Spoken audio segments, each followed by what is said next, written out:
Tribuners, kita beralih ke berita lainnya. Satu korban tenggelam KM3 bersaudara belum ditemukan. Operasi SAR tinggal 2 hari. 4 hari pencarian korban tenggelamnya KM3 bersaudara atas nama Arifin Tomia hingga kini belum ditemukan. Komandan Pos Sandar Polairut Pulau Buru, Bribka Benhard Pinge mengatakan pencarian Arifin di hari keempat ini belum membuahkan hasil. Selanjutnya tim SAR mengambil inisiatif untuk kembali ke Namlea, mengingat cuaca di titik pencarian mulai memburuk, yakni di kawasan perairan Manipa dan Pulau Seram. Angin mulai bertiup kencang sehingga gelombang mulai meningkat. Lanjutnya dijelaskan, pencarian korban melibatkan personil Satuan Polair Pulau Buru dengan menggunakan rubber boat.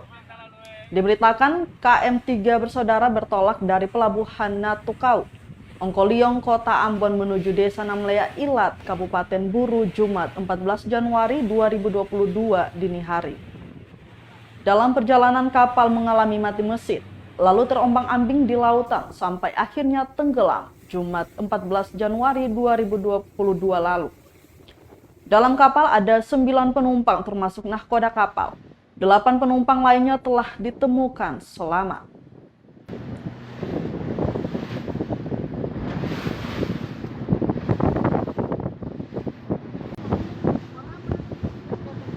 Terima kasih sudah nonton. Jangan lupa like, subscribe, dan share ya.